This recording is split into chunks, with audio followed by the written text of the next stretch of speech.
here, but so I'm the director of Parks and Rec, and just hoping to pick some of your brains and hopefully expand on some of the collaboration projects that we're hoping to bring to you. And one of them is we're just really trying to get more people out into our parks. When I came here, one of the things that as I talked to all my folks, I said, well, what do we really need to work on? And one is that many people don't know our parks. They're not, they may know one or two, but we have so many wonderful parks, and we're trying to come up with concepts to get them to the parks, but not only to get out and be active, but also an education component to it. So we come up with the idea of these patch programs, and it's a cute little idea. It's not brand new. Matter of fact, where I got the idea was I was in with the service prior to and traveled all around, but my daughters in Georgia would get these little junior ranger patch, and they get these little packets, and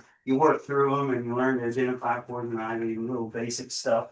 So it's kind of an expansion to that idea.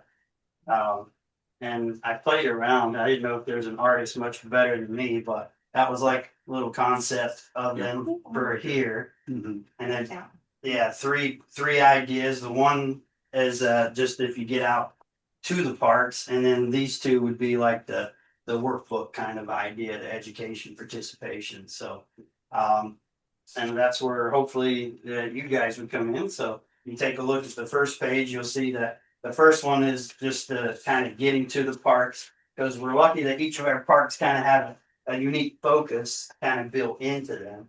So to go participate in those. But and then the junior ranger, we wanted to tailor to 12 and under, so a younger population.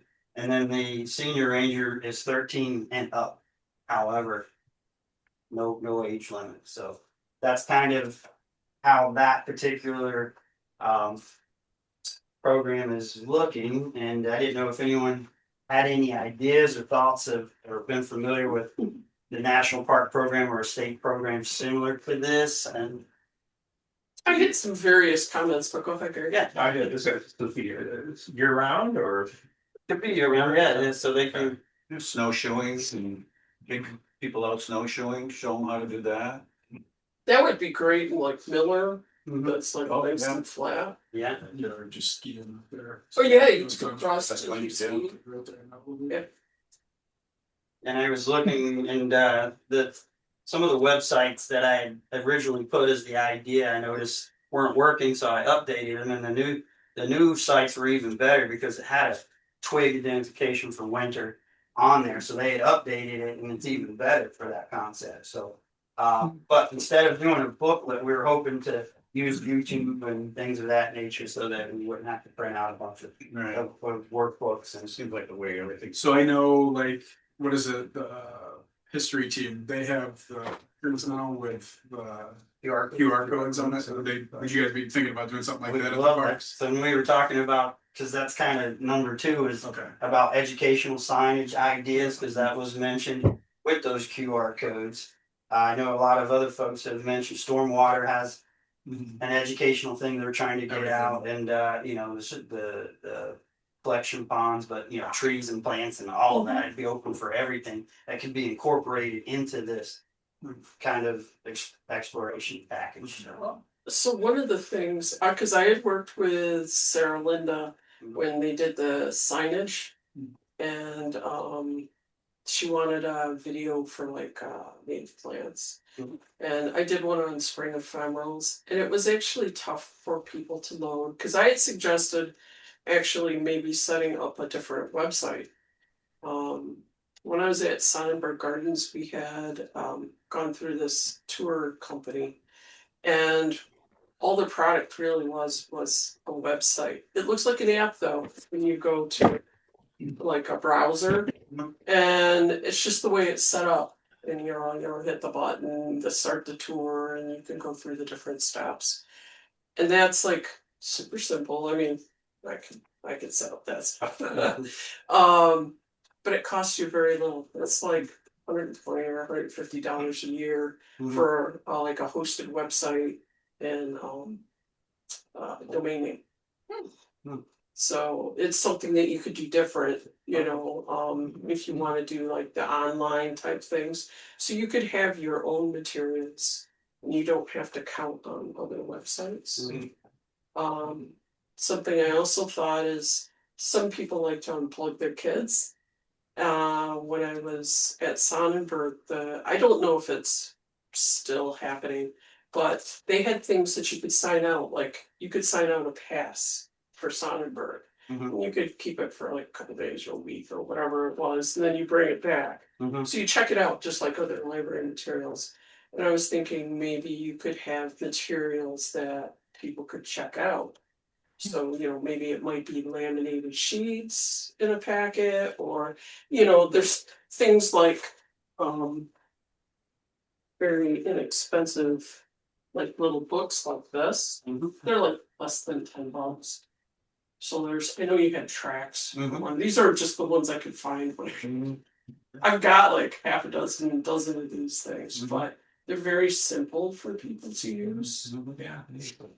So maybe you could like have a pack that people can just check out of the library. So then it's not printing lots of extra paper. Sure. But you could get maybe, you know, like a dry bag sort of thing. So if they take it to a park and start storing, Mhm. your stuff isn't gonna get wet, but Yeah. you can make a couple little packs like that on different themes. Mhm.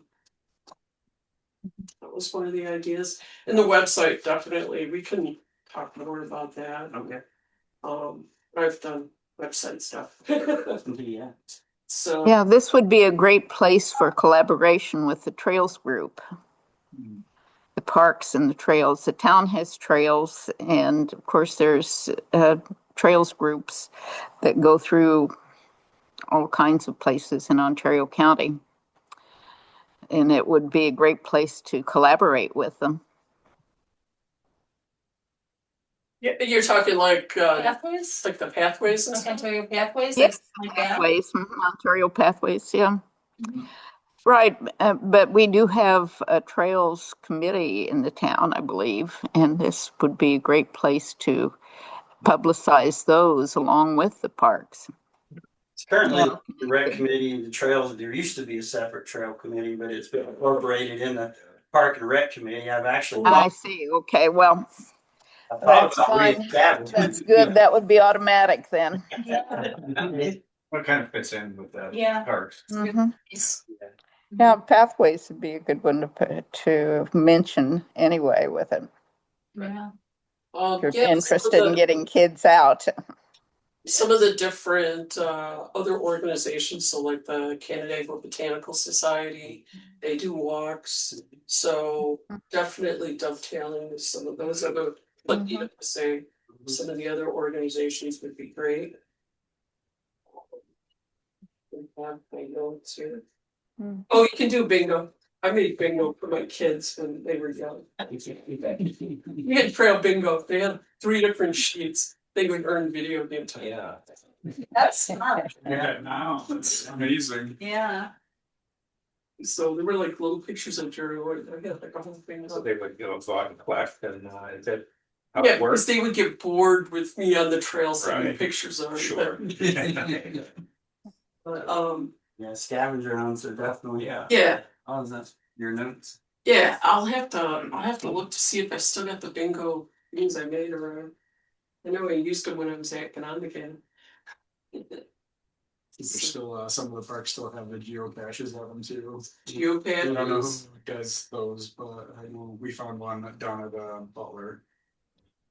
Down there at the park under the steps there. Yeah, I think it's geocaching.com. Okay.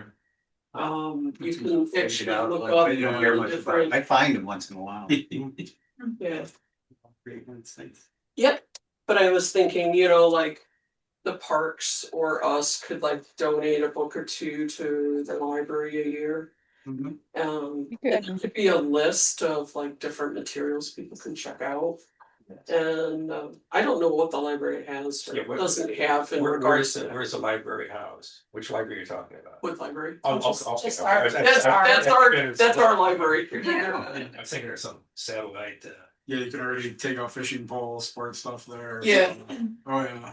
Yeah, it's pretty wild, the resources they have down there. Yeah, They try and be more relevant, not just books. All a lot of Yeah, different yeah. things. So you rent the skis there and take them out to the park.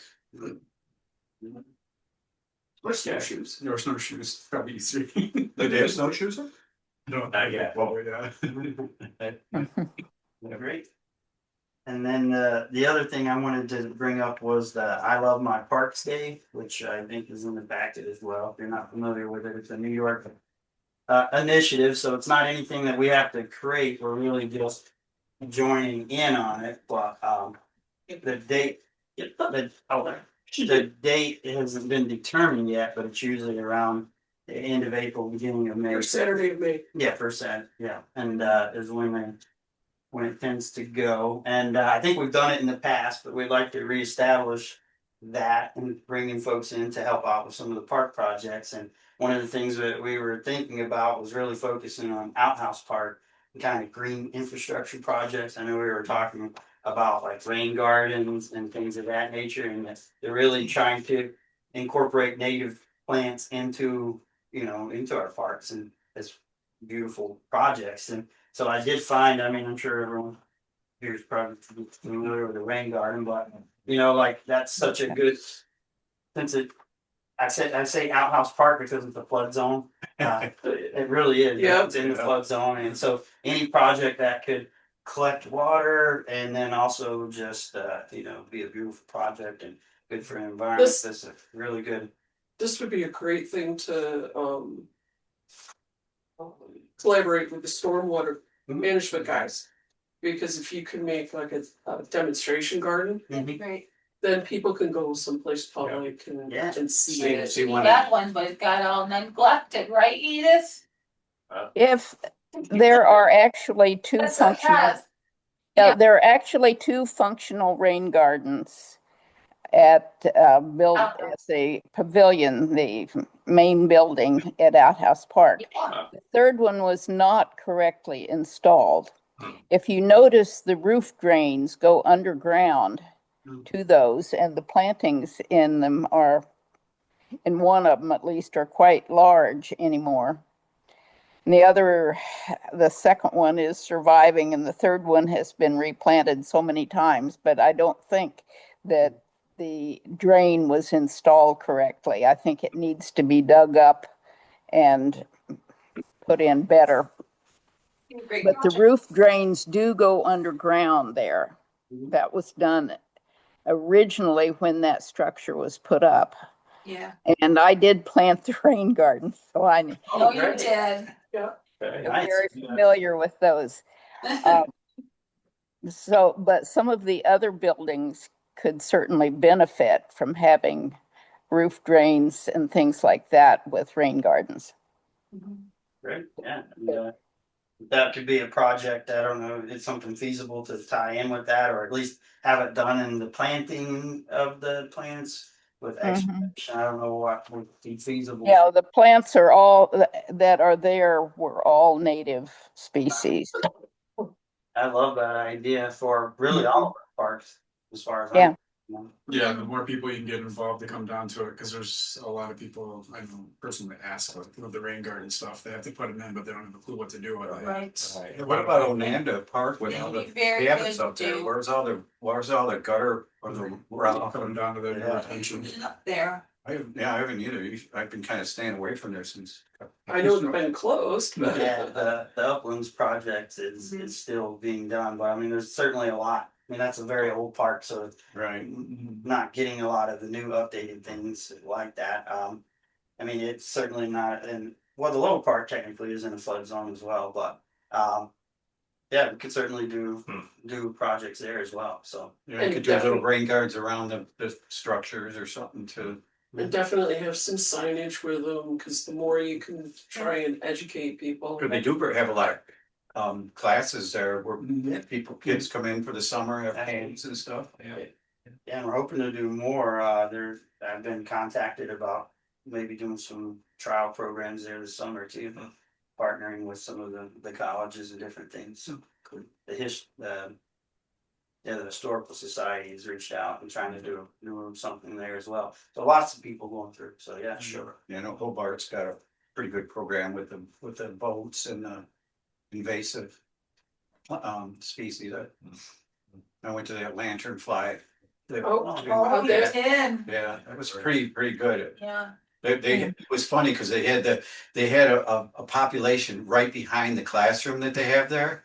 And I'm like, to the girl, I'm like, that's kind of odd that you have them right behind your class. What'd you do? Bring them in so you could have them for your class? No, no. Can we squash them down? Which what we did. We went out and we collected them and we. But they figured they came in on the railroad because the railroad's right there on the way. So that's what they're suspecting. Well, there are plenty of invasive plant species in all of the parks. There's a Atlantis tree that we found in Ononda. Yeah. Yes, That's the lanternfly's favorite. Yes. right, it is. There are multiflora rose patches, Japanese honeysuckle, buckthorn, of course, all kinds of invasives in the upland. Probably So some Rowdy's favorites. barberry. Buckthorn. That would encourage ticks. Yeah, Barberry. Yeah, they Yeah, because they- populate. They grab the. Barbie? Like, Well, I think because of they grab the coats of the animals and pull them off. But they found that the populations are higher. around that. Areas of. I wonder what they're trying to say. steer don't eat them. Of course not. Still. That's why people plant them. Right, that's right. So, yeah, Yeah, so really those two main projects is what I was hoping to Yeah, ask for help with or participation with, because I think it just fits so naturally with what we're trying to do. And Yeah. so when I heard about this group, I was like, yeah, it's definitely a Mhm. good fit, you know. So I guess the question I have for like longer term, larger scale, like is each of the parks gonna, if this works out, like progress to like the one being the wildlife park or like having them more focus on that, not exclusively that, but if that's what the kind of looking at it for, like the birds on Miller. at Miller Park, I know that's a big That's the thing. bird park. Yeah, so it is kind of like, and I'm continuing that theme is kind of theme park. So like Outhouse is kind of our sports complex park. I would say Nond is gonna be like our state park kind of yeah. feel, camping and lodging and just like you say, Miller Park kind of the bird, although cross country skiing is pretty popular. And the disc golf over at the Blue Heron. So they kind of all have their natural things and we're gonna continue to play on that, you know. Yeah. Because if you have 8 parks, that's all kind of the same, it's kind of nice. There won't be any reason to go to the different one. Yeah, and so that's what this patch program is, to really get people out to explore that. Sure. And you know, one person can go and have a good experience and tell 5 people, and then you Yeah. can see how it can really help spread. And so to get them there and then to educate them on a lot of these things, because they get there and they say, well, why did they dig this collection pond? What does that do? And these signages there that they could scan and get that education would be a wonderful project, or about the invasives and you know what's important to identifying and or having a day to help get rid of some of them. And people want to do things to help out, you know, but we need you know the education on it and guidance from people like you. Yeah. And we've got the parks, and you know, I think if we can pull a group of people together and these take advantage of like the I Love My Parks Day that the state's already, you know, building on, and make it easy for us Yeah. to build on. I think that's the Parks and Trails NY group. I think they're the ones that run that. So, Right. yeah, you do all the registration through them, and they do all the heavy lifting because all the public registers through their website, and you get the list, and they do advertising and sending materials. So it's a really great program. And So like, what would be our goal for to get started with this? I mean, we're planning it now. yeah, the 2 parks I think When would you like to launch it? this and we'd like Like to do in it. the newsletter, just Oh, yeah. coming. Oh, just so I see. Let's let the public kind of know, not yet. Right? Yeah, because we don't know Cause that. we don't know what it's gonna all look like. Yeah, I mean, with the parks, I know we can have people help with planting flowers and mulch, and they do just clean up for the spring and those type of things, but, that's why I was hoping, like, could there be a project and more educational project as well. I mean, certainly if people wanna go and clean the trails out for us, we'll take all the help of whatever anyone wants to do, but certainly, They know what they're cutting and clearing. yeah, maybe not with no tools or anything, but yeah, give me the chainsaw, yeah, but it's good safe projects, but Some places have events where it will be like garlic mustard ball. Mhm. So it's like one thing. Oh, that's interesting. I've seen that for some different parks where in the springtime when it's up and blooming and everybody should be able to recognize it. Right, yeah. Yank that, Great yank idea. that out. Come to my house. yeah. Yeah. So some of those type of events can be tailored throughout the season, Yeah. depending upon what you have. More multiflora rose, you need like armor to take care of that one. Bittersweet. And I love that we start with I love my parks, and then maybe build as we get interested people to these other things. So this could just be the gateway to do that. Maybe we should have some sort of a get together with people who are interested to, and then talk further so that. Yeah. Like an information. Yeah, or yeah, something. yeah, that might be, that could, I'd be interested. I mean, I'm pretty much retired, so. We'd have to have it after work for any families that maybe Right. mom or dad would wanna come. Yeah, how are you gonna It's usually advertise for all this, other than the newsletter? Facebook, you do the big way that we do it, and a newsletter, and We have like I sign it outhouse.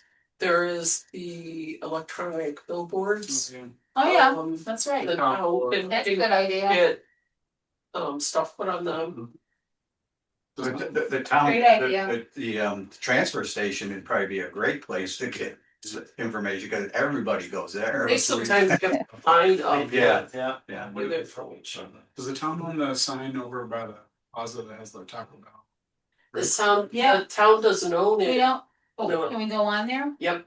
Okay. It must be the city? Nope. It's right on the line. Nope, isn't it? it's actually On the town line? So. the business that owns it. Is it Lamar, I think? Wow. It's the one that keeps changing. Yeah. That was part of the deal of putting in the digital signage, I think it's- was that the town could Town, get. yeah, definitely has that. Incentive zoning. Yeah.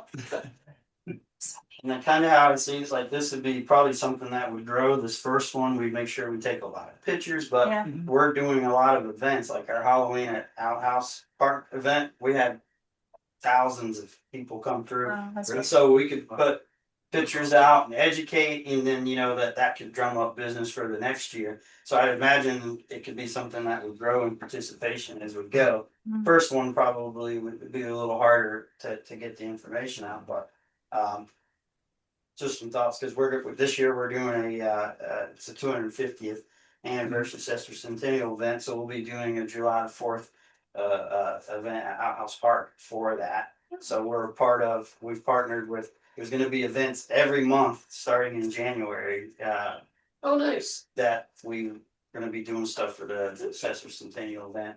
So, using some of the big events, if this would already be done, we could advertise and promote to a lot of people, and then they go, oh, I would do that next year, you know what I mean? Yeah. We're gonna showcase whatever it is we do, and hopefully just It's got a tradition. get a snowball effect, and just some thought, and I just feel like this is the right team of people that would. We love the idea. Thanks. Oh, absolutely, terrific, terrific. Your house, Bravo. How does it work logistically with, is there a subgroup from like we used to do in the past with a member from each group that might sit in like periodically for whatever it was? I know we used to have the We have so many committees, subcommittees right? back in the day. Yeah, there used to be more of that cross pollination, but that seems to have fallen apart. So.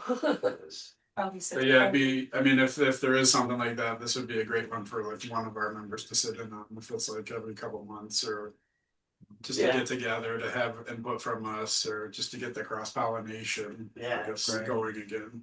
Yeah. Yeah, so, Maybe someone from the ag or some other of the boards there, the tree committee. and then, I mean, any of you with the expertise that'd be willing to be there on the day to help with whatever project that your expertise in, we would certainly take that, you know. I'll be there, forces my kids outside. I'll take Yeah. Incentivized outside time, sure. Yeah, Yeah. and then, We had tried a couple of years ago to do an environmental fair. We did it in a highway barn during, like during the trash days. Mhm. It went okay, but it was kind of pretty low attendance. So Yeah. so coupling, some of that information with another event would also be great.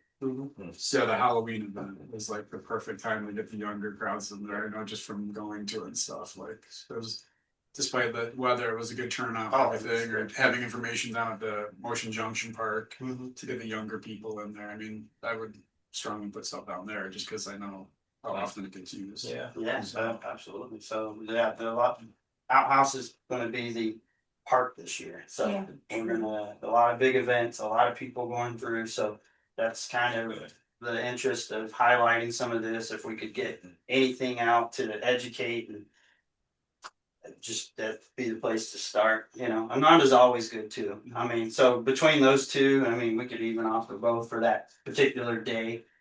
Pick where you want to be. I will say parking's better at Owl House. Yeah, Yeah. which is why we're having the big events there. So. Yeah. I know another option, at least for like Pierce Park and stuff, the Cheshire Community Action Team is a good Absolutely. resource. Because they already have events there, like during the weekends and summertime and stuff, so it's a good opportunity to like get the information there when they have all the musical gatherings and stuff like that down at the park. Absolutely, and they're a part of my special events committee. Most of them Okay. are Okay. CCAT, so I'm very familiar with those. So between my event committees, I think we have a good Awesome. cross collaboration there. The Sounds company store is Yeah. integrated with us at Oh, Motion yeah. Junction. Yep. We're looking That's at awesome. maybe doing some more at Ronanda. So yeah, Nice. all this integrates and works well with each other. So. Yeah. So hoping to pull that together and do just that. I think Parks, in my position has a good chance to do that.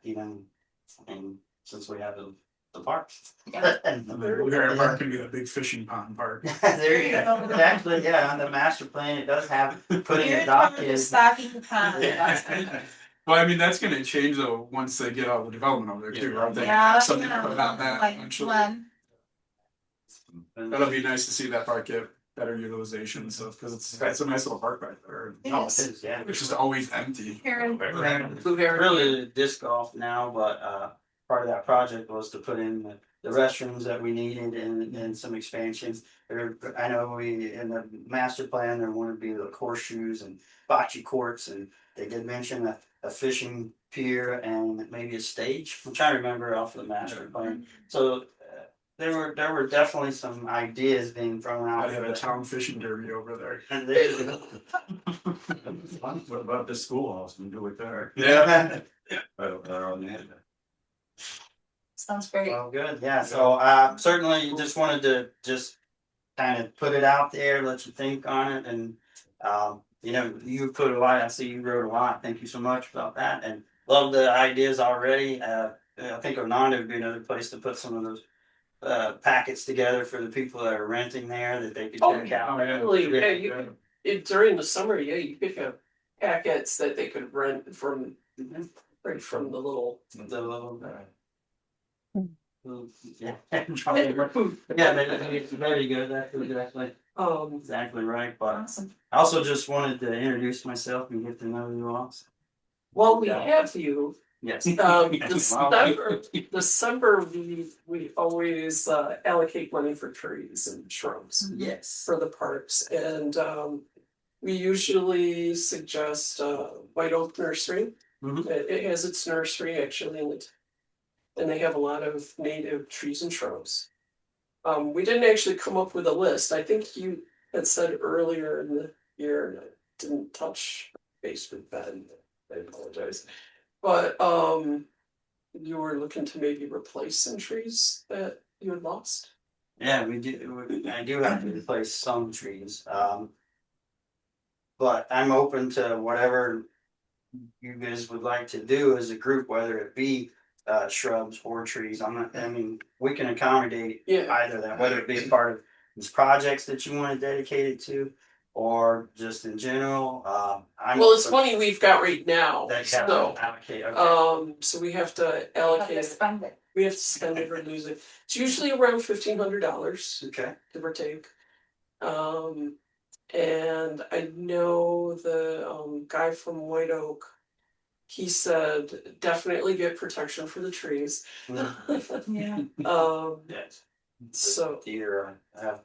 Deer. and it protects them from mowers and different things too, so gives them a little more visibility. So, but he's a great resource, and I know Andy's worked with him in the past Yeah. to do the ordering. And so we could order and then plant in the spring, is that Mhm, possible? mhm. Okay. Yeah. As Yes. as the money is allocated, Yeah, it's all good. Let's do it. I know, Dennis wants a lot of trees planted at Miller Park. I know, the tree committee, and there's a lot of things that need to be refreshed, replaced. That's where we bought Yeah. stuff for, like, I think the last 2 years, Yeah, Oh, okay. was Miller. And it can be there again, or wherever is most needed. We did a lot of shrubs, I think, last year. Yeah, there was a lot of shrubs planting. But that's great for wildlife, and I know there was some talk last year, maybe about bluebird houses along the way there at Miller. I think trees and shrubs are easier at this late date, so. We could certainly accommodate those, yeah. Okay, A so couple of the trees I meant, were dead trees and they're actually, memorial trees that I happen to Yes. mention. Yeah. And that I have to replace, and I'm going Okay. to do those that they died, and particularly their dogwoods seem to be the ones that are Really? going down for some reason, but, are those the Japanese beetle attack, Edith? The dogwood trees? No, We were they talking were about traps too, to care for the Yeah. trees. the ones that the Japanese beetles were hurting the worst were over in At the- Outhouse Park. And the blue heron, there was a Yeah. couple, I think, yeah. I can't think of the species right now. There are 3 of them right there together. They were absolutely shredded. Yeah. Yeah, Hazelnuts a lot. the beetle traps are cheap and they work, so they just have to be put in. Yeah, Put that in. yeah, put that in the budget, Japanese beetle traps. Yes, pheromone traps for Pheromone. Japanese Just gotta beetles. set Yeah. them up in the neighborhood. Uh-huh. I was gonna say, you gotta, don't put them where you don't wanna draw them in. Yeah, Well, you put them you put them farther away from the tree that you want so that they are attracted to the bait and not the tree. I use them at my garden, but I put the bait out in the yard away from the garden. And I have so many beetles, I have to change the bags, but the Wow. garden is not hurt. Chickens like them, so if you got a neighbor with chickens. yeah, I imagine they would. Well, So nice to know something likes them. yeah, Maybe it's just my chickens. Gotta find the killer for the invasive. but Jim Engel at White Oak Nursery, Okay. some to work with. okay. So I think we also worked with Mayflower too. I think that's where Miller had all their initial trees from and stuff. Okay. but yeah, the last few Or years May, sorry. we've worked with Yeah. White Oak a lot. So. Do you deal with Northern Nursery too, or?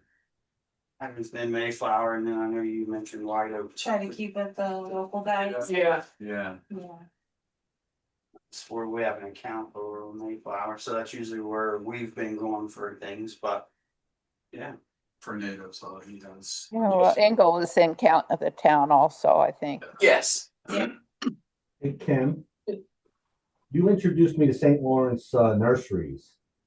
They're not the town, but yeah, they Right, have a but lot of. they have really good stuff. I mean, everything I've purchased from them has grown very well, so if we can work with them, they have a great apple varieties too. They're in New York State. So they are a New York State nursery. They specialize in cold hardy fruits and nuts. Okay. So, Well, great. And so we would need to get that allocated pretty quick. Yeah. December, something. yeah, before the end of the year, Make definitely. your Christmas list. You can't buy just gift cards, right? I don't know. Or gift certificates. I think we tried to do. How that's worked in the past. We Yes, we they just generally reserve them. we generally Mhm. I talked to Lindsay and she passed it to Andy. So, So um, it was $1,500. Give or take, yeah. you can have them check our budget. Okay. So a lot of seedlings or like some really nice larger Larger trees or things. shrubs, basically. But great things like you mentioned the hazelnuts and different dogwoods and service berries. Yep. They're pretty too. Yeah. I assume it was flowering dogwoods that you had trouble with. Mhm. So I was gonna say the other ones are kind of weedy. Yeah. They take over. Those are great. The birds love them. They're great thicket makers. Deer love them too. So yeah, we can definitely. You don't want your memorial trees dying. No, that's not good. No, you I have to replace those. Yeah, I actually had an order in, but it didn't come from Mayflower in time, so I'm gonna get that one in the spring. So, Okay. but yeah, no, that's great. Thank you. I believe he has flowering dogwoods too and stuff. Some of the other dogwoods as well. Okay. Well, I will get on that. Get that A allocated. visitor. Yeah, Yeah. or for one of the applications. Nice. Yep. Well, nice to meet you. Nice to all. meet you. Thanks for having me. Talk with you. Yeah. Yes, You got a full agenda. looks great. Yeah. All right. Very good. Yeah. Well, I look forward to working with you. Us too. You have any suggestions about your notes? Yeah, Or the website stuff, I can talk a bit more about that. Definitely be in touch on all of that. Thank you. Thank you. It's exciting. Yeah. We enjoy things other than just reviewing. Yes. Applications. Yes. Good night. You too. Thanks. Mhm. Yes. Alrighty. Mhm.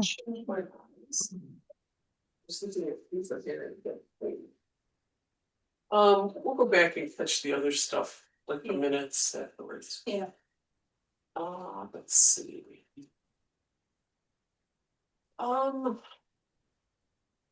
Tony? Yes, can you hear me? If you would like Wake to. up. Sorry. Hey, don't let me hear. If you would like to introduce your project while we're bringing up stuff. Sure. Yeah, that sounds good.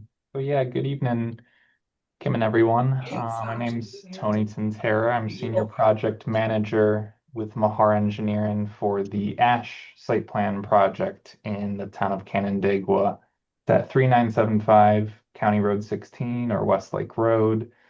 It's ultimately located in the RLD zone and district adjacent to Canandaigua Lake. Before I start just talking about the existing site conditions while you look to pull up our site plans, just want to ask the board members if you've all had a chance to maybe swing by the site, see what the existing site conditions are like, or just familiarize yourself with the site photos we uploaded to Cloud Permit, which included some. The photos for that. Those are really helpful. Okay, no, that's great.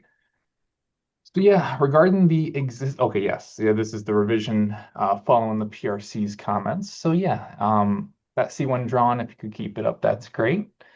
So yeah, with the existing site, you can see it's fairly unique with its change in grade coming down from County Road 16 to an existing concrete break wall. There's various site features that are scattered around the property that amount to a pre-existing non-conforming lot coverage. The building coverage ultimately is under 25% right now, and what's proposed would exceed that, and is one of the variances that we're looking to request from the ZBA.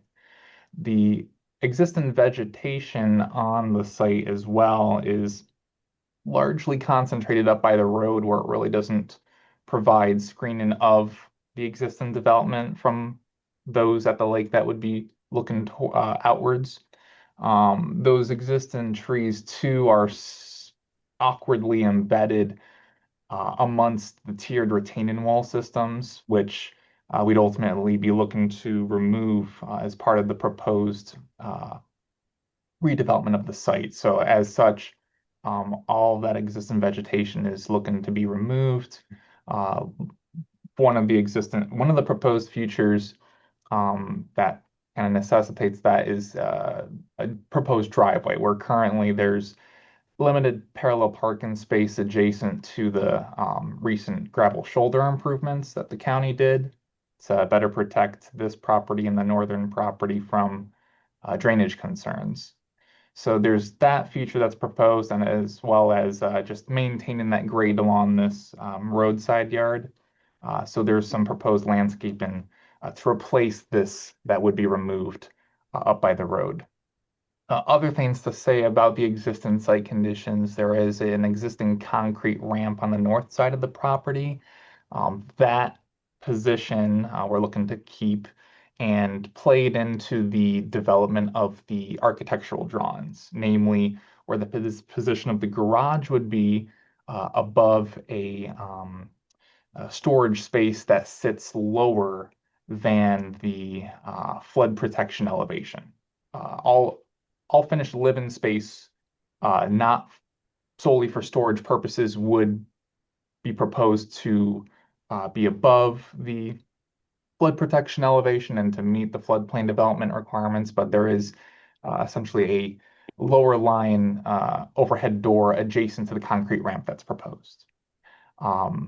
With going into lot coverage a little bit further, you can see with the concrete break wall, just the pretty extensive, how extensive it comes into the property, where this other neighbors it continues on to and around with the surrounding neighborhood.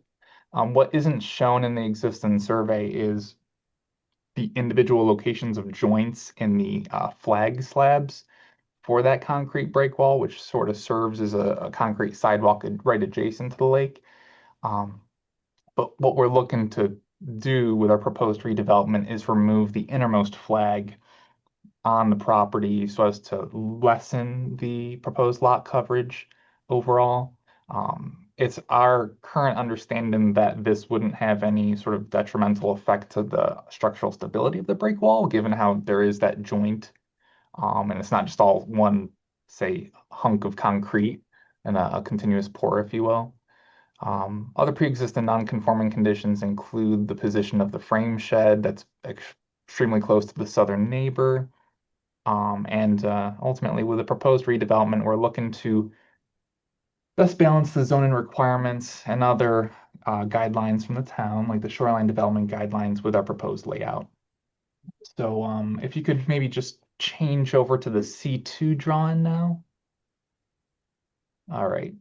So yeah, you can see ultimately with the A proposed little footprint. slow here, just so you know.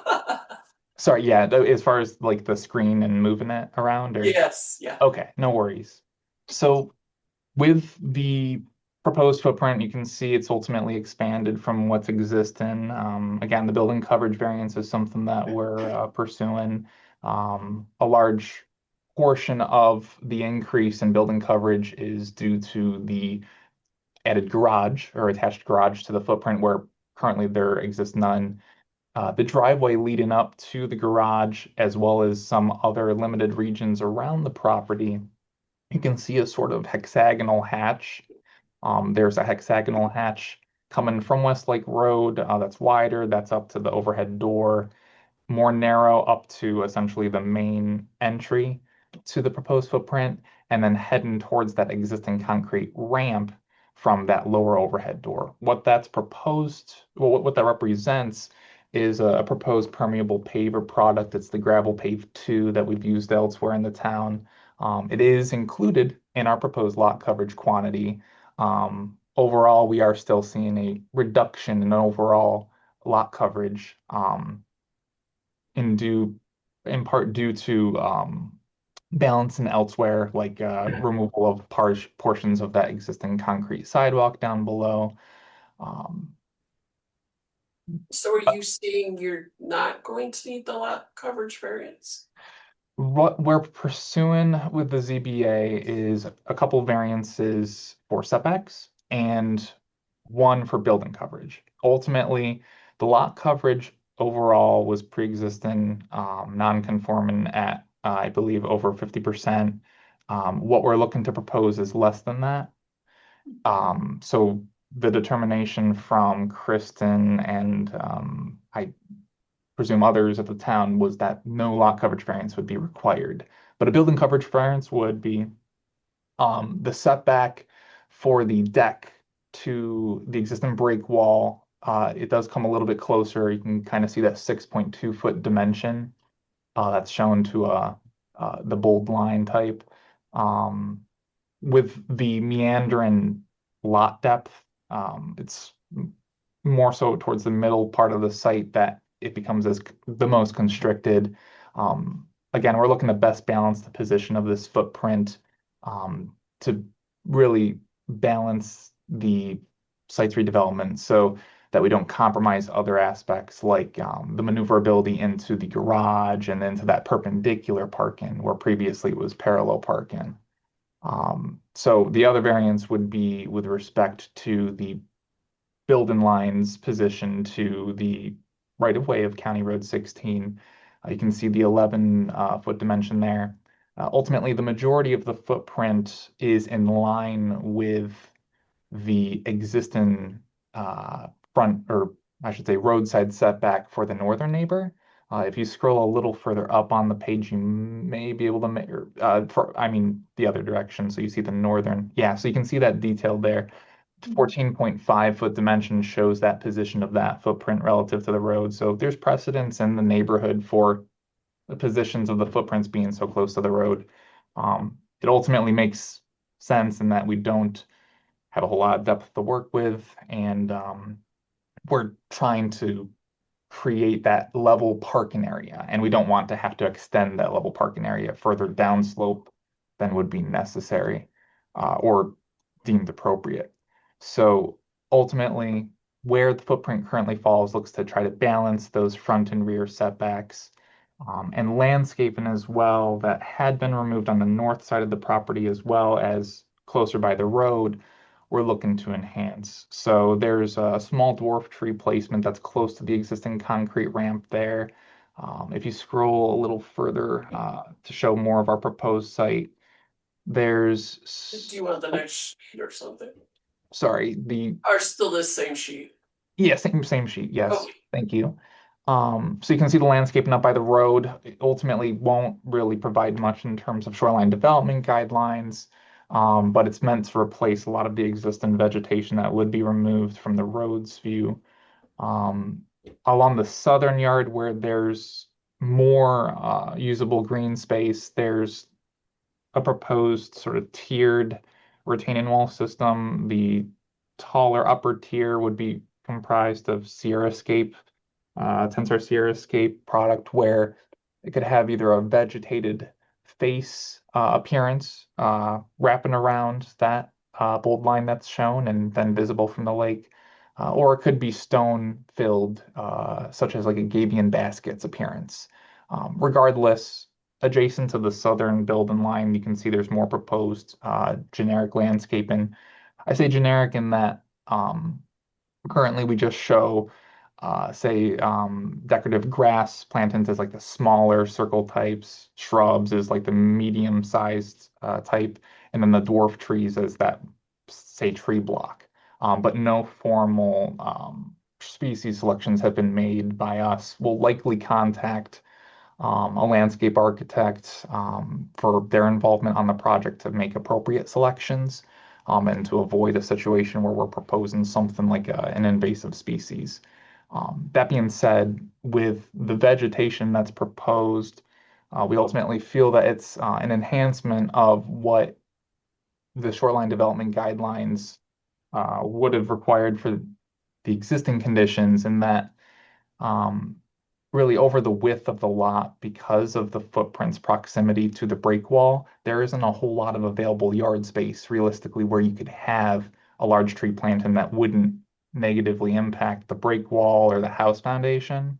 So it's that southeast corner of the property that's basically doing the heavy lifting with respect to screening. If you could pull up the site photos through Cloud Permit, that large tree that's just on the neighboring property that you saw there, that is really most prominent in the drone images of the surrounding neighborhood as far as showing what sort of screening is provided for both our property and that southern neighbor, let alone the northern neighbor. So that's looking towards the northern neighbor where you see that, frankly, that appearance that really isn't in line with the shoreline development guidelines. That's looking, yes, towards that larger tree that's just off-site and does provide a good amount of screening towards our proposed footprint. That being said, yeah, so like those views that are just beyond the existing dock, you can see really there's not a whole lot of space available for plantings to best screen this property. That being said, with the color that's shown for the facade there, our clients aren't looking to stray from that really. They're looking to use natural tones. They don't want to propose a like stark white appearance from the lake, which we feel is probably the best way that they're able to meet the intent and spirit of the shoreline development guidelines where the new landscaping can't be provided.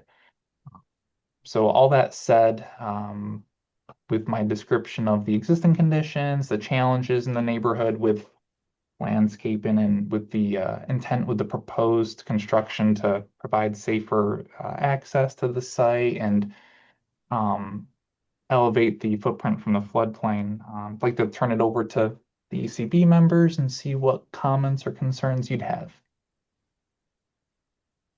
One suggestion I have is, as I understand it, you're pretty much removing all existing vegetation that's on this parcel? Yes. So again, the western like line of vegetation of trees that are dotted along and near the right of way there, those would conflict with the fill that's basically coming up to our building line. We're ultimately working up against the 25-foot height requirement, and there's the intent to have 2 levels to the footprint. Well, 3 levels technically. There's the lowest level, which is for storage and meant to be adjacent to the concrete ramp for like movement of small lake toys to and fro. There's the lower level living space, which is meant to comply with the floodplain development requirements.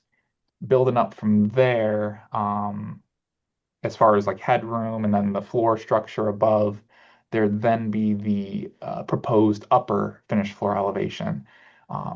Currently, the way we have it shown is that it would sit slightly higher than the rim elevation of those recently installed drainage inlets. The intent ultimately is to avoid a situation where, say, for a major storm event that could overwhelm those structures, that we get drainage coming right towards our building footprint. So we're still looking to propose positive drainage away from it, but because of the fill in general adjacent to the western building line, those trees wouldn't be able to survive the work involved. To the north, ultimately, we're looking to push the footprint up against that setback requirement. Required setbacks aren't shown in our layouts because of the way they would overlap. There isn't enough lot depth where it really would make sense, like with respect to the offsets. It would basically show that there's no buildable space on this lot, but that's because this is a pre-existing non-conforming small RLD lot.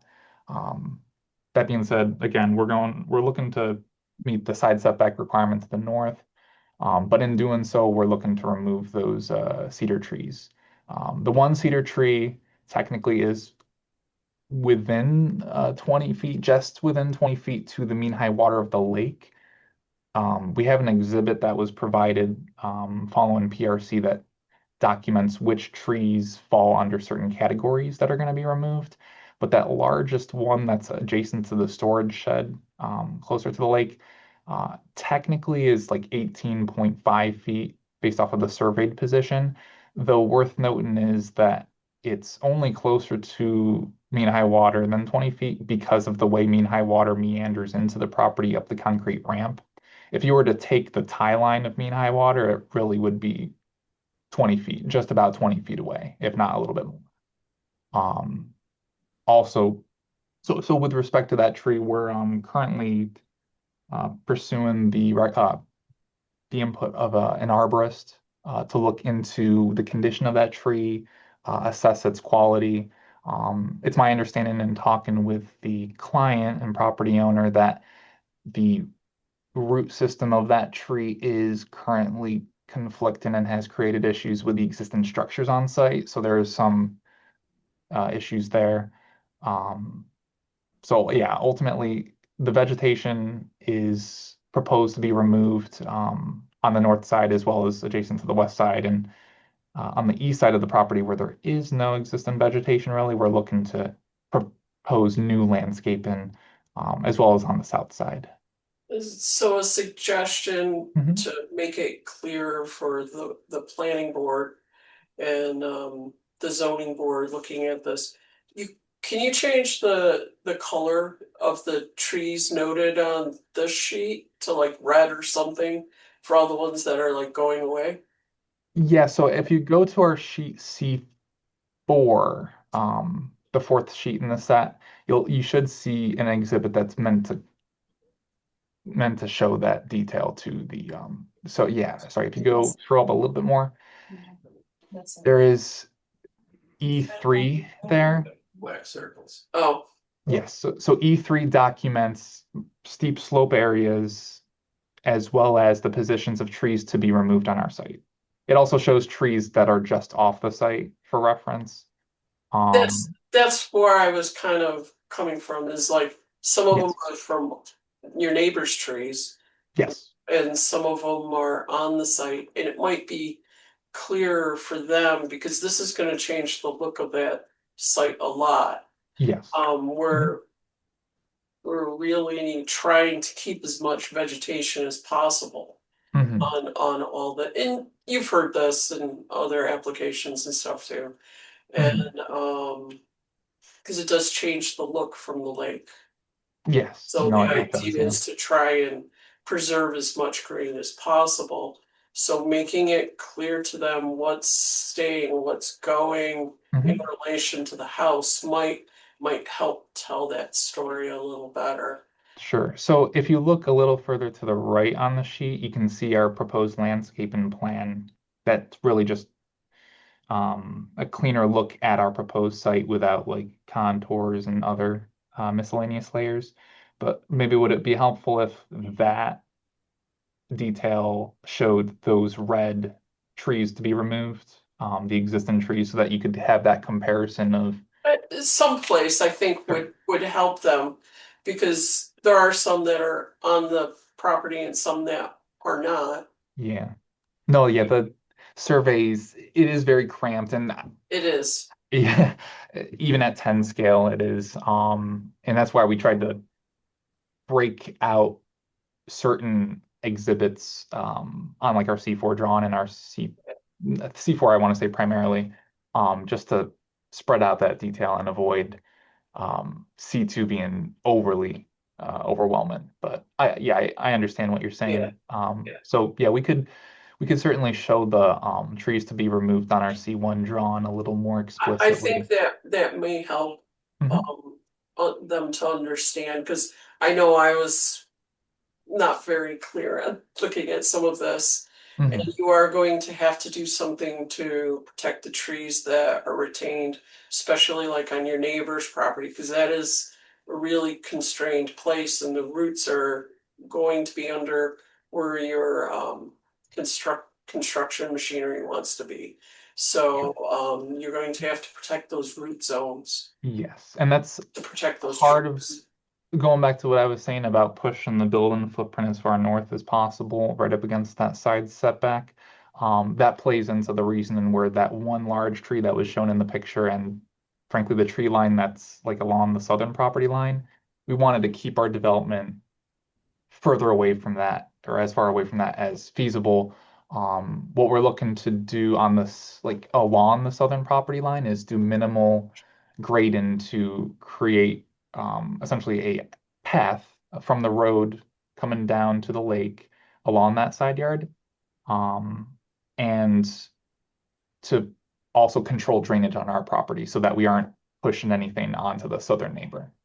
So, um, all that said, we're pretty confident that we've found a balance that will protect the neighbors' trees that are just off-site, especially the largest one.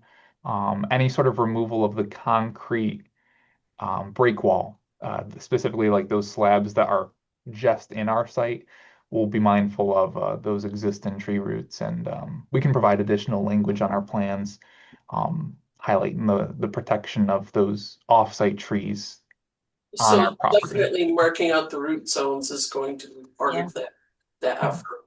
hmm Mhm. Yeah, that could be an additional exhibit, honestly, on our Mhm. either of these drawings. Finding the space might be a little difficult, but we can do that. Yeah. Um, Mhm.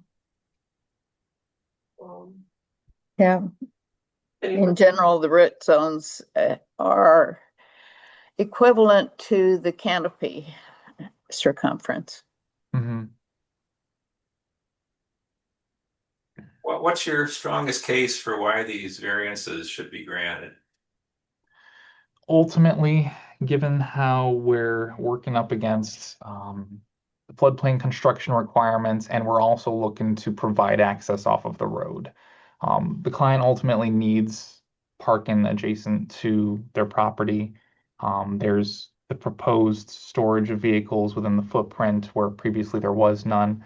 And then there's that driveway region that would be a permeable product, the gravel paved too, which um, I didn't mention it before, but essentially, if you're looking at that western side of the property, um, in talking with the county earlier on in the project, they made sure to uh, tell us that those three new drainage structures and that infrastructure we would not be able to tie into, say like roof leaders, roof drains.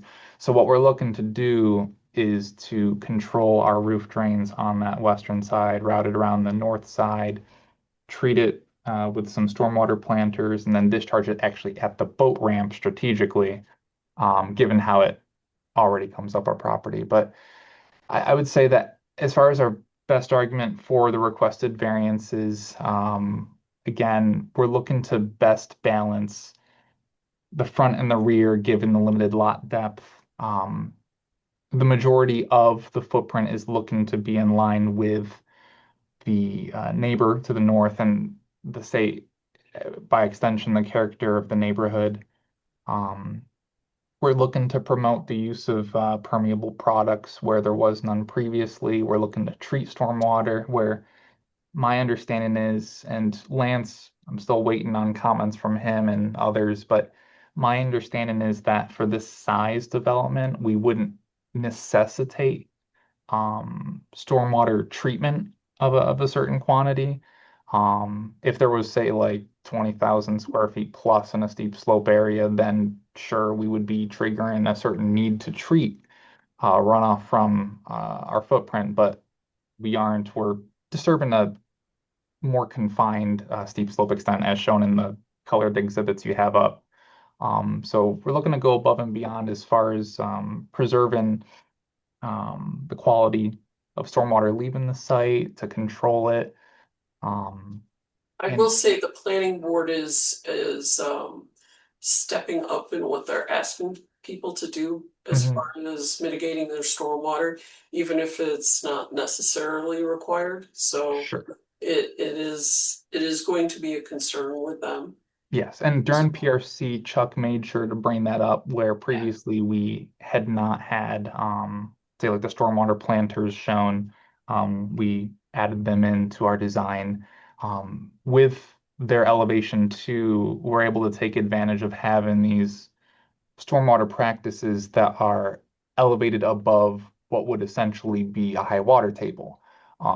It really wouldn't do much good if we just put storage volume at the lake where we're already within the floodplain and groundwater is high up. These practices are supposed to have a separation between the bottom of them and what would be the groundwater table, which, considering we're right by the lake, and given the depth of the Trenches. lot, there's a lot of potential conflict if we were to have practices, say, on the western side there because of the utilities and the placement of utilities on our site plan. Therefore, we opted to have these smaller pocket type of stormwater planters that can handle select roof drains, given the architect's plan, and ultimately discharge the majority of the site's runoff to that boat ramp. Where certain areas of the roof would be isolated, they would go to a stormwater planter before discharging, well, either infiltrating or discharging through a small retaining wall into our yard area. So, all that said, understood, Kim, regarding Yeah. the planning board's recent feelings and just general requirements that they're outlining. Is it for specifically RLD properties, or would you say it's for residential development and any and all development within the town? Most strongest in the RLD. Okay, yeah. And with the Yeah, because there's so much problems down there with drainage and Mhm. trying to promote the lake's health and Yeah. stuff like that. So I know they're looking to propose some changes and stuff going Mhm. forward. So Yep. No, with these practices, we may not have the language currently on our plans, but what we can certainly add is notation that the filter media used would meet the DEC spec for enhanced phosphorus removal, so that I think yeah. that would help them. Yes, that would. Now, your rear setback is increasing, and was that for like a patio area? The rear being the lake, sorry, The rear being the lakeside, yes. okay, no worries. I going between townships, it Yep, can yep. flip. So, yeah. So ultimately, with where it's currently positioned, and we could opt to scoot it for like closer to the roadside, though then it would worsen the front setback. We are encroaching slightly to the closest point of mean high water. What I would say though is, with our proposed footprint, we're actually making the heated living space further than what's existing. What's existing is actually closer to the lake than what's being proposed from a heated living space standpoint, but it's with the accessory deck coming off that we're slightly closer. So the existing footprint, if you go back to the photos, it has a unique layout and that the footprint has a second floor that cantilevers towards the lake. Not that one, but the if you go to 3, yeah. They were very tiny when I brought them up here, so No I'm not worries. exactly sure why it's. Yeah, that's just the manner of the sorry about that. It's just No, the that's okay. different photos from different sources. So yeah, you can So see okay, yeah. yeah, you can see how like there's the cantilevered living space there. We're ultimately pulling that back from the lake, but as a result, with the deck's position, it does come a little bit closer to really what I would say is the stairs there. The stairs show probably or close to the stairs would be the position where the lot depth is minimal. So as far as the rear setback, yes. We're generally not supportive of in rear setbacks Mhm. getting too close to the lake, so I can't I don't think we're going to be favorable of that one. Yeah, Sure. I mean, or needed space, it's treated equally. Yeah. Yeah. So Mhm. No, If I could suggest something, if you're Mhm. going to have storage beneath that deck and you're looking for protecting lake views, all you would need to do was put some planters Mhm. along the edge and have vines going up, trellises or something to conceal the stuff Mhm. that is stored beneath that deck. That would improve the view from the lake a great deal. Just to have some, there are all kinds of flowering vines, and Mhm. everything from annuals to perennials, or things that will turn color in the fall, whatever. But you could screen that very nicely with just planters and vines. Understood. Yeah, I remember you and or Kim or others bringing that up during a previous ECB meeting, and I do Yeah, think it is it's an interesting, it would be actually quite attractive instead yeah, of just, clutter. yeah.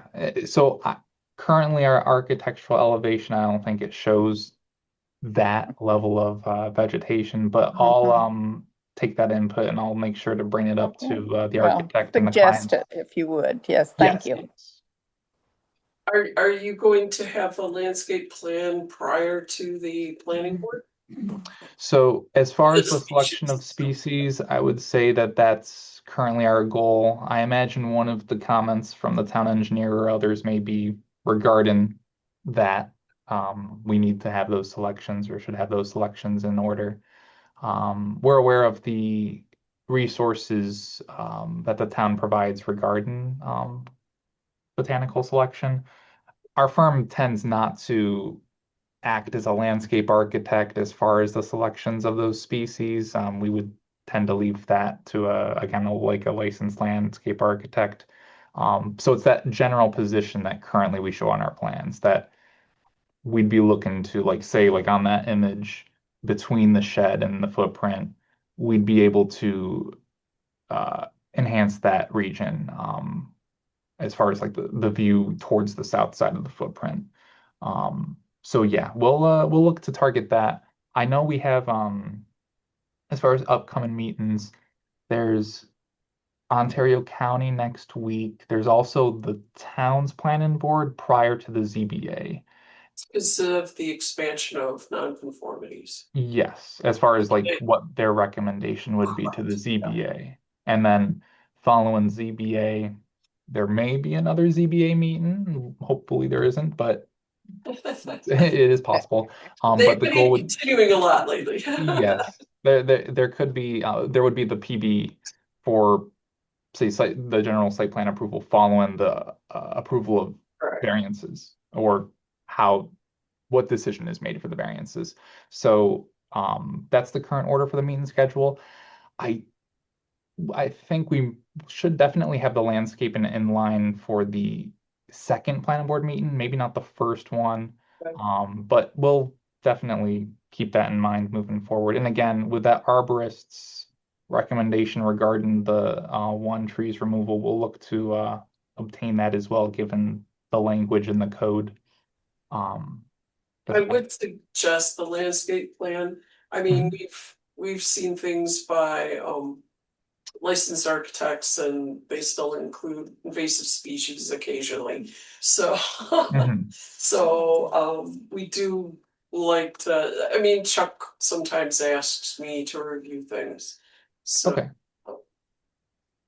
Yeah, no, that makes sense. And with how streamlined cloud permit is, in like when a landscaping plan is ultimately provided and like the species selection, I mean specifically the species selection, um, would you prefer we send that to you separately, or just make the town aware and just message them in cloud permit that, like, hey, landscaping's been selected, share that with Lance and MRB as well as Kim. I you guess. can you can just send a message there. Okay, sure. You can also Yeah. send it directly to me. I'm usually in all the message spaces, so. Yeah. No, that sounds good. So, yeah, and then we can always touch base if there's any issues. Okay. Anyone else have any comments? Mhm.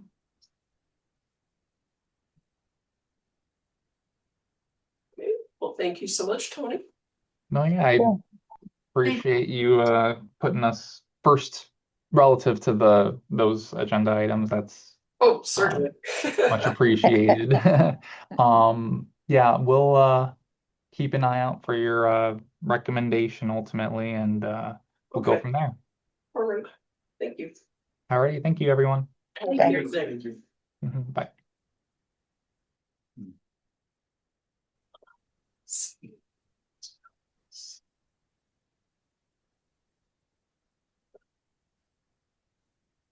Mike, I have a question. Sure. So the building coverage is over, but the lot coverage isn't. What is the building coverage in that location? The So, building Oh, coverage yeah. if you can pull that. is 15%.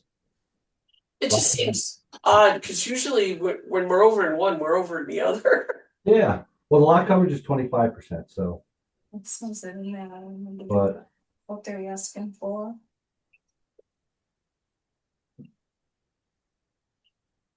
It was just different.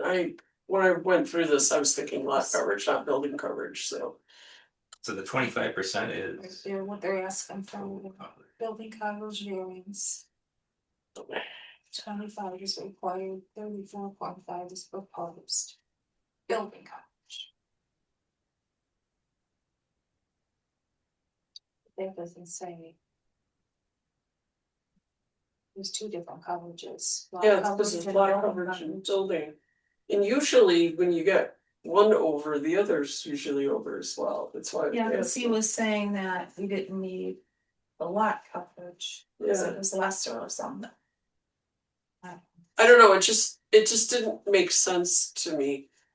So I was It's a tight questioning spot. that. Tight spot, You know, it's small. yeah. I didn't actually, I didn't stop, but I drove by and took a look at it. It's small. It is small. And they wanna put a big building there. I'm kind of, Hmm. with the. I understand why they're removing the vegetation that they are, but Everything, pretty much. Yeah, everything. even if they didn't, the chances of them not damaging the root zones are pretty slim. Exactly. Yeah, They gotta go up exactly. wall repairs and. There was a picture of trees coming out of. Oh, in their Photos photos. of trees coming through, like, Yeah, they had.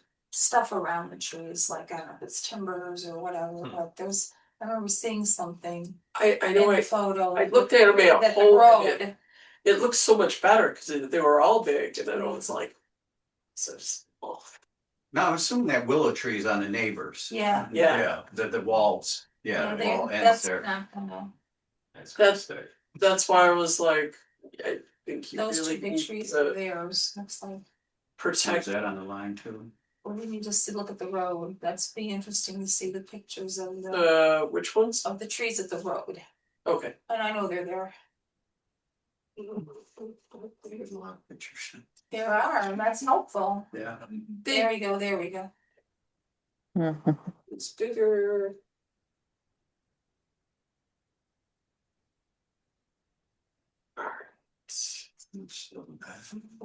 No, you're fine. So that'll be. So that's the road, that's a big one, there's that shed just below it. Mhm. So that's So all. there they are, see them all. Those are all. Yeah, Yeah, they wanna take them all because That's all gonna be filled in. it looks like they've begun to have done some things already. What trees? Yeah. That's a lot of fill material. Yeah. Yeah, there's, It's just, I don't. it doesn't look like a good spot for a tree, and no matter what. No, I No. agree with that, and I And understand. if they have to, and it looks like the walls, if they're old and they need to be replaced, how much damage, even if you just said. leave the house and repair the wall. when you look at their landscaping plan, they're really not adding all that very much back. Yeah, I don't think they have room to do. Mhm. So maybe the idea of some of those planters or something where they can, They're permeable and deal with Eating it. into the concrete by the lakeside if they can, kind of get some vegetation greenery in there and Yeah. open it up. yep, Yeah, something for The neighbor screening. to the north, that's the neighbor to the north, that car there, Mhm. yeah. So the architects, when they're drawing up the plan, I'm asking you because you probably would know this. They're aware of the requirements and the needs for variances. I mean, do they don't always, I mean, They try to give the client what they want and they Yeah, ask for the most that they could possibly get. It's like you ask for the whole package, yeah, you compromise it down, yeah, yeah. right? They have a fallback plan. Will the architects say, well, if we don't get these variances, Right. we're gonna shrink this and. Right, but Mhm. I don't think things happen until they're asked that they Oh, happen, oh, okay. that's right. right, Edith? Yeah. You're right. You So know, right, yeah. yes. Now you gotta make changes, they gotta pay more to make them changes, right? I mean, so the costs It's all just. could escalate. Yeah, it's kind of like putting that patio closer to the lake, it's like, you don't really have to put your. yeah. It's not your house. The client wants what they want Yeah. to try to achieve, and that's Mhm. hire people for that, Right. right? Right, You also buy a piece of property like that, you gotta know its limitations too, you would You think. do. You that's true. Take it, say, oh, I'm gonna buy it, take a chance. Yeah. Mhm. Risky. So I would really suggest denial on the setback to the lake. Yeah, The road, they're At least. kind of stuck there. I mean, they're probably just gonna improve how things are at the road, but Anything to make, because that section along there is kind of, it's very Bad. narrow. yeah. So I don't really have a lot. I don't know if you do or. That's all that RSM development above them, Who is it? Or the property that's for sale. yeah. Yeah. Well, they So took the they're- house down. Right. So they're trying to plan for a large storm event with the new stuff that's there. Or is that the idea? I think so, they probably are doing a beefier storm management. I did like the idea that they had some infiltration planters. Yeah. So at least they were like, trying to do something. make it, Possibly. Trying to- yeah, making a gesture anyway, yeah. Making a gesture at least. Permeable pavers too, I mean, trying to help out instead of just paving it all. What's it? The permeable pavers too, just Yeah. being It aware helps, of it and yeah. putting it in there and from us constantly telling people if you can do it, please. But just like in this instance, it's like, it's something to do. Yeah, so they're gonna have to maintain those, they're gonna have to Yeah. maintain the planters. We And all do. that's gonna go right in the lake. Mhm. But yeah. Yeah, see, this is a tricky site. This really is. I forgot to ask, when they do, it's full demo, everything's coming out. Where was the staging area identified on there? The southern area where the tree roots Or are? the topsoil pile stuff, staging, I don't know where There they're should gonna be. put that. I didn't there. catch it. I didn't see- It was a very busy plan. yeah. Yeah. Yeah. I do, I Get all the didn't call see outs this. and zoom out. It's most likely, yeah, Yeah, it was. that's a good one, yeah. They, There should be, or sometimes they say to be towed away, to truck it Oh, they'll away. do it live. Sometimes You you may don't- have to truck it away from You don't there. have a pile, you have to Yeah. take it away. Yeah, I was I gonna bet say. that's I what didn't it's know if they gonna do it for be. like these sites, that's, yeah, There's probably a note regarding that, digging hall basically. yeah. maybe in the smaller text, I don't know. Yeah, because it would have to be on the south end where they Yeah. wanna preserve stuff, but. Yeah. They probably have to do that because of, Not much room. Yeah, and as Edith points out, all those tree roots that are not gonna be there holding back stuff, I mean, I don't know what they're doing wise for tiebacks and stuff, but. Yeah, I'm interested. Yeah. If it gets the okay. This is city sewer. Oh, Oh, yeah, here, this is that. yeah, there's no room for a Yeah, second. yeah. Good thing. Oh, yeah, what'd you do? Yeah. Yeah, So Pump? or holding Holding tanks. tank, yeah. So any comments on any agreement for denial on the rear setback? Yeah, I don't think there's any reason to be Okay. pushing it out further. I mean, living space, deck space, it doesn't matter. The Yeah. purpose is to keep it away from the lake. Putting them in the lake. And we don't really have a comment on the front setback. Well, it lines up with the house to the north, and he did point that out. Yeah, although we always hate to. And they'll say, well, the character of the neighborhood is such. Yeah. So houses along the line have it. That's the way they look at it, I'm sure. How long ago were those approved or were? Oh, I know, but yeah. Yeah, I know, I get that. So no comments? Mm, It doesn't bother me personally, but that's just me. Do you have a There's not a lot of comment? options. No. Well, I felt we should abide by the zoning as As written, it and is I, today, I yeah. mean, he didn't talk as much about that, I asked him, what's his argument? In his write-up, That was a good question. in his write-up, he talked about joining properties, neighboring properties, that this would be comparable to them. And I just think we should avoid that. They know what the ordinances are and they should abide by them, but ultimately it's gonna be the ZBA's call. Mhm. I mean, they could probably shrink the house somewhat, I would think. I would think. Yeah, They So it would be the obvious choice. yeah.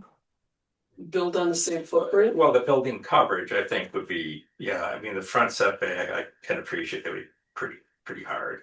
But if building on the same footprint or modest adjustments on that would seem Mhm. more appropriate.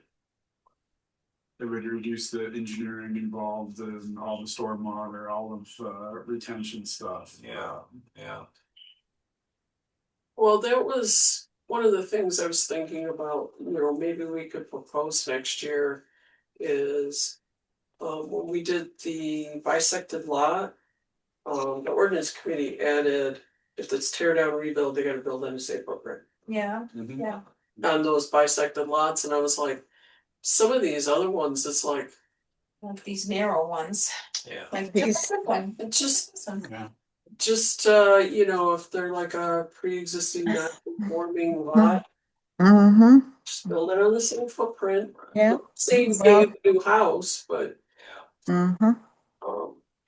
it makes, It's hard to see them making it worse. yeah. Okay, And what is the height requirements for this one? Because of the They road said right there. 25 feet. 25. He said 20. He said We 25 had feet that high. before. The issue with that where the house was, the road was right there and the roof line and. I So they believe tried it's higher or something. 25 feet in the RLD. The elevation drawings are in this package too. I mean, to see the house. They're, 25 feet from the It's in road, here. sir, from the road. I will say, they're very complete. Yeah, I mean, it's. They give you lots of stuff. Yeah. Oh, There's a lot of information in Yes. this packet. But there you go. Mhm. So that's from the road. Yeah. So that's from grade down. He was saying because they want to add the garage to that's expanding the house for the sake of the garage and parking, right? Mhm. But I believe it said 25 feet. Yeah, 25 maximum building height, see that? Yeah. Yeah, From the average. and then it'll show us the lakeside, because we were talking about storage under the deck and screening. That elevation should have something from the lake. I'm sure now. Yeah. So did we have a comment on the building coverage? Cause that's the other variance. I mean, it's just combining everything into one roof, more or less, from the spread that was there before. Are they still wanting the shed? Are they taking it out of there? Oh, I Staying. believe it's I staying. think it was staying. Wait, Let me see. I don't see it. No, I don't think so. Yeah, I think it's out of there. Condensed. yeah, Yeah. They brought the footprint down. Yeah, it's not there any longer. yeah. It's the house. I guess I think that's what changed that building so much is that area between the shed and the got filled in, right? Yes, Mhm. it's that. But was there I don't remember, I guess, the pavers and stuff in between for the lot coverage and why it got a little wonky between the two coverages. So, I don't know. interesting that underneath the garage, I think there was a storage area Yeah. that they had proposed, In the elevations, yeah. but I want to take care of this, the shed here. But what? So it's not gonna be bright white and there's not gonna be spotlights on it. Well, that's good. Yes. Dark sky compliant lighting. Upcoming article in the newsletter, heads up. Nice. Okay, That's my contribution this time around. so yay, nay to the building coverage? Well, it'd be nice if they could make efforts to approximate the Yeah. existing Okay. footprint. Yeah, that's good. Yeah. That's good, put it. It's a good wording, Yeah. Well, that's, Yeah. put in a size 10 foot into a size 8 shoe there. Yes. Okay. Just trying to, Yeah. Appreciate the effort though. Yeah. They're trying to explain it, the logic and Yeah. trying to make everybody happy instead of just trying to force it Good on us. yeah, we have the subdivision request. Do you know about this one, Pat? Sorta. Yeah, that one's loads of fun. That was a fun one, right, Mike? Oh, yeah. It wasn't intended to be a subdivision, but it kind of had to be. Oh, okay, You know, Mike will tell you why. all right, So if you look at that property, either there on the site plan or on the Encore, large piece of property separated by Grimble Road. It's like a horseshoe shape. So in between that horseshoe over on the other side of the road is a small little house, 6269.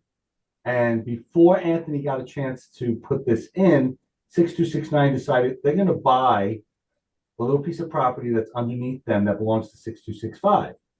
So they're going to have a little strip there. So that went through. It was a lot line adjustment. We did it right here in the office. Mhm. And then Anthony submitted his, and we're looking at it, and we said, wait a second. This isn't just a subdivision of 2 lots now, it's 3 lots. Because there's a section on each side of the 6269, and then the section across the street that they were separating. So once that was done, we're left with 3 lots, and the 2 on the south side of Grimble they both need waivers because they're longer than they're wide by 2.5 times. This is with. And the one on the west side lot, it only has road frontage of about 68 feet and it needs 200. Yeah. They have to get a variance for that. Now, this is all complicated by the fact that it's in several different sensitive areas. And according to when I was looking at my zoning. It's the law. The whole Strategic require- forest, wetlands, national inventory, they Mhm. need jurisdictional determination. Just do, Floodplain forest. yeah, I'm like, wow, we never see that one. yeah. So I was like, wow, there's a lot going on here. Yeah, So multiple. that's the fun part of it. Well, we talked to Anthony about it, and he talked to the people at 6269 and said, can't you just keep a little strip of land on the bottom there and let the Quakers have it? And they're like, no, we just go all the way down. So if they kept that little strip of land, it would have been 2 parcels again. But Mhm. yeah, so it's it's just a simple subdivision, we thought, but So what's the plan Because for our the subdivision? client is buying north of the road, for like hunting land.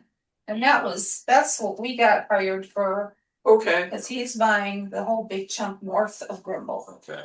And then Anthony had to deal with south of Grimble because there was already something else going on that was just supposed to be a lot line revision. Not having to go to planning board in-house approval, but it just got It just got a little tangled up. Cause looking at it, it was Because like, of the creating of long lines, but he's a outdoorsman hunter kind of fellow. okay, And wants the northern big section. But he also owns, The other people own the whole thing, the buyer I buyer gotcha, was okay. taking care of this, but it's owned by, I don't know who it's owned by. I can click on it. This part? Or this The part? whole thing is owned by one individual, one by or Mr. and Mrs. or something. Yeah, Cracker, And they don't live there. I don't know, probably. do you know where no, they live at Sure, Grimble, yeah, 6265. Is that the place Must here? be. About that.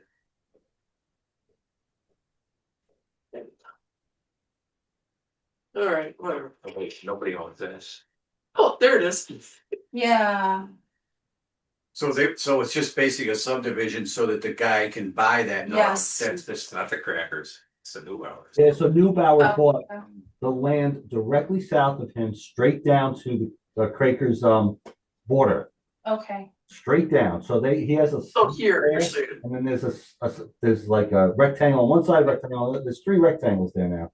they're buying the section straight down to their backyard. So what are Exactly. they basically going down? And then you have the piece on the south side of the road is one lot, and then the other piece is another lot, and then the big lot is north. So they're retaining the 2, looks like farm fields there, Yeah, as those will each. cause be our separate. client is buying the big piece to the north.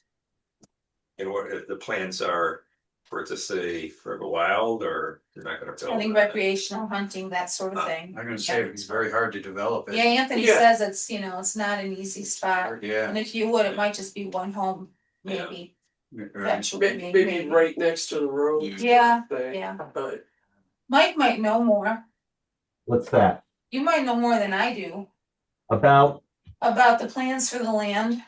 oh, no, they haven't told us anything. Just, right now, it's just a subdivision. They Yeah. didn't go into detail what they want to do with it. Oh, so Yeah. you'll see. But there's a lot of steep slopes there. Yeah, there's a of lot that's- Water yeah. features, so, this part is all steep slopes in here. yeah. And then you've got, I know up in north, there was even more stuff than it was in the south.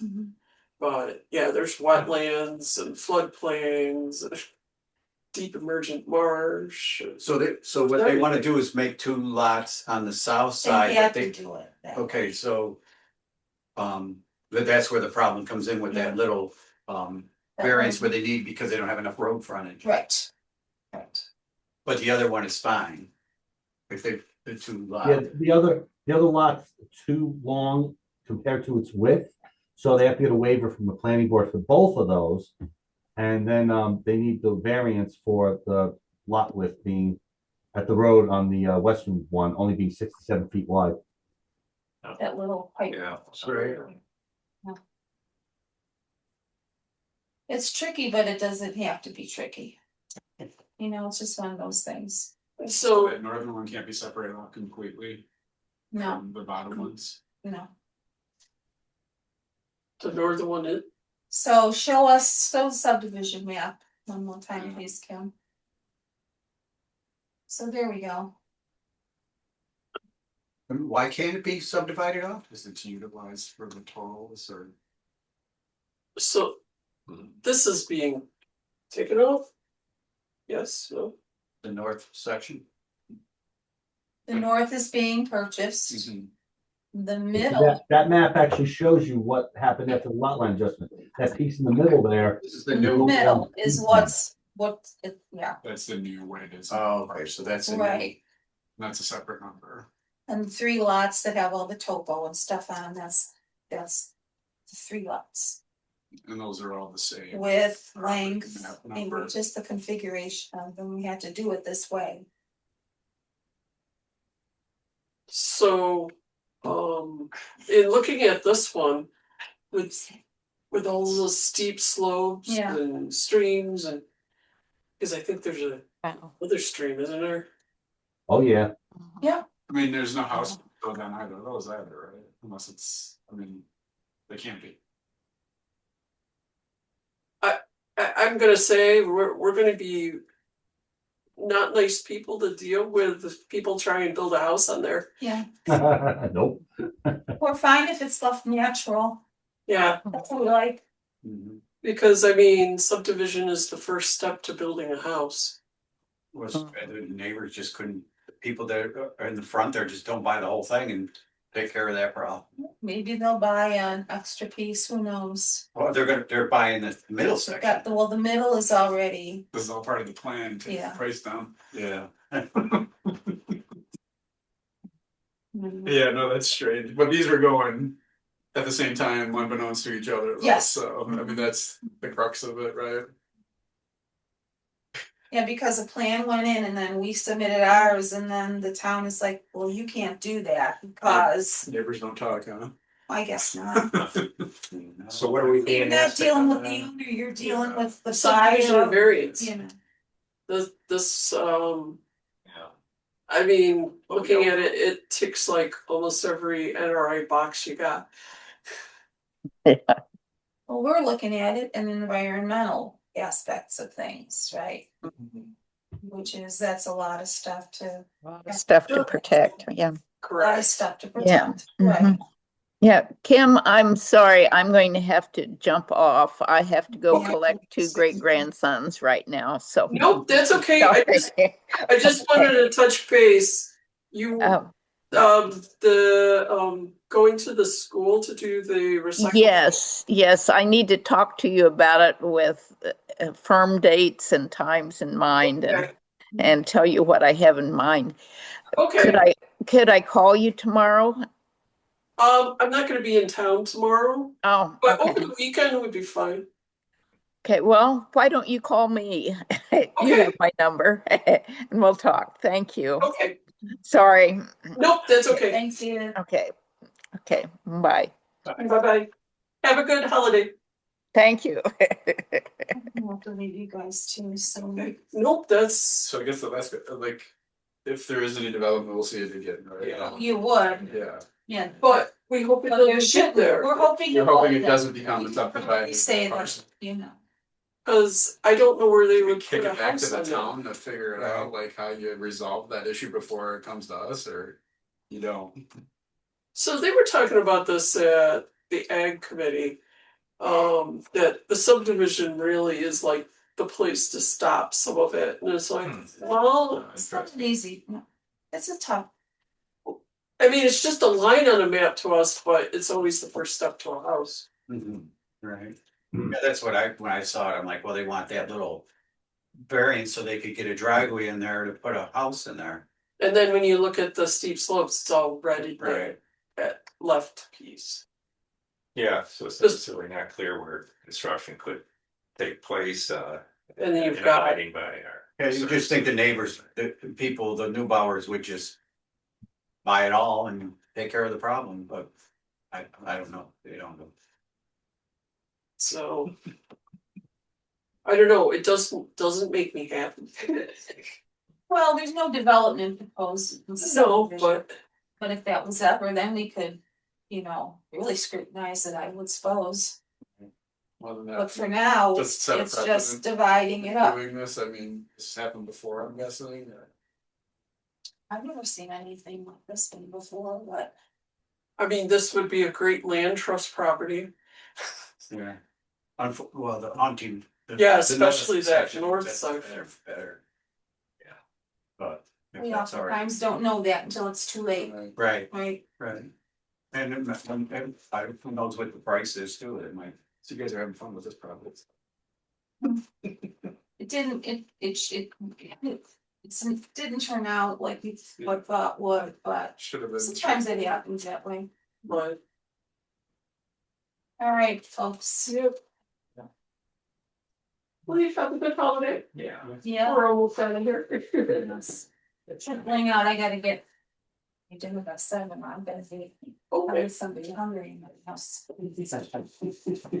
You know, fence Wow. themselves. Have a good night. See you. Yep. So, any comments? Yeah, for our preferences for no subdivision, Yeah, unless there's it's- something amicable that can be figured out. But I mean, that's not the, I mean, it blew my mind looking at her. I'm like, wow, each layer I turn on, I'm like, yep. So it was pretty bad. No, yeah, it's just I mean, I still don't understand why they want to split that southern. I mean, if you can't do anything with it, I mean, people, Why did they need to make it 2 lots? I didn't really quite understand that. there's 2 different owners. The one in the middle bought that parcel. Yeah. and then Okay, They that- dissolved. They the have parcel, this one. Okay. which created those 2 weird things on the side. Nice. And then the new property owner bought it, right? so you see the address at Neubauer's in Durham. Yeah, North Carolina, North yeah. Carolina. Investment. So that always existed, that weird little bootleg up there. I think there's a house there. I don't think right there. Where they, Is there another one over there? On the southern portion? Oh yeah, there's a, that's what I thought. I drove up through there. Oh, there's 3 houses. Yeah. So those can't be developed.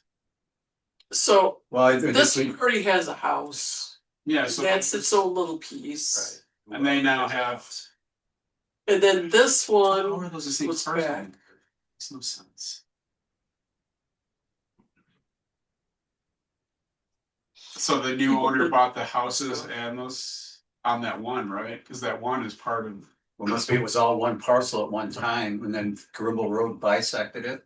Well, because 6265 has a house and that has the extended parcel now going down, right? Based on that other map with the redraw. this one has the parcel going down. Right, but that also created to the right of it on the screen, the 6265 property there. Yeah, it's in the same, So that now, it looks like it. yeah, so this one has the house and everything that goes all the way. They now have a western boundary there, right? Yeah. That didn't exist before, Okay. because that was all part of this larger unit, right? Hmm. Yeah, so this was all that 120. This is like the weird stuff that happened on our farm and stuff, where there used to, back in the day, there used to be like a sub. Huh. Like this number there was an A and a B, but it disappeared like a long time. Oh, okay. I don't know how it works there, but like for ours, it was because of certain right of ways or gas development things or whatever existed. So the one on the right seems like that's not the issue. It's the one on the left where you have that other house, or on The the, to little the left, access. to the west, sorry. And that's So the- this one wouldn't have anything on it. That one could have a house. That other one already has a house. So they This one already has, yeah, Right. yeah, but this but one. that hasn't been combined with that one down there when they drew the new lines, right? So it's, No, that's still separate. yeah. And the one on the eastern side is now all that backfield plus the house. Instead of what it was before. Hmm. Yeah, I don't know, that's odd. Or am I? Wait, what? Yeah. Oh no, I'm wrong. Go back, I'm looking at the wrong area. Oh, so that doesn't even. So there's another one that was generated in there? That's it. These lines aren't current. They are, No, those are the old ones, right? yeah, it hasn't been updated. Yeah. These are the new lines, the red ones. Okay, so one of these has always been separated.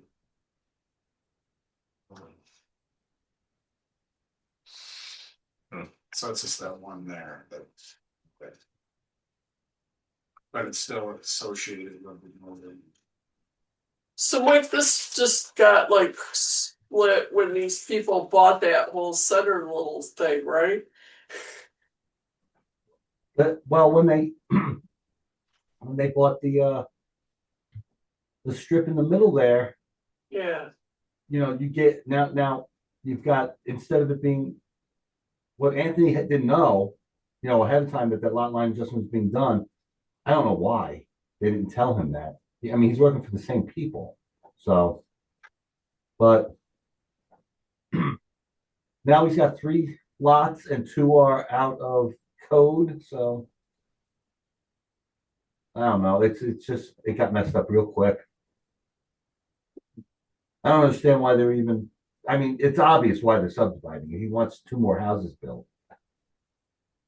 Yeah, And then that big piece on the north is, I could see that seriously being subdivided again, but I think we have to limit it because there's too many natural, NRI up there. Wetlands, what to build there. Slope. Stream. so it sounds like we're all in agreement that Yeah. we're highly concerned with the subdivision for the purpose of building additional houses. Because of all the NRA features. Yeah, this would rank right up there in our inventory for that parcel. Yeah. When everything's layered on there, I mean. That would be the top of the list probably for the town to purchase or. Whatever. Yeah. Or land trust like you had mentioned. Mhm. Okay. So. I will do my best. Sounds like I'm going Could to go through like. that month. Sorry for confusing it even further. No, It's it's, confusing. did you have a copy of this, Jim? No, Okay, I don't need. okay, alright. I will add them to the spreadsheet.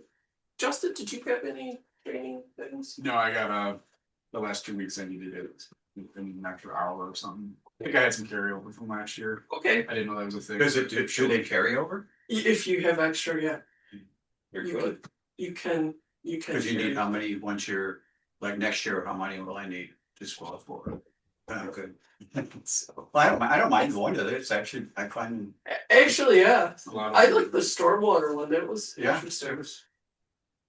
So, I won't keep you guys any longer. But Who's in charge of recycling for the town? folks, Jim? Jim. Jim Fletcher. Right? yeah, Who is?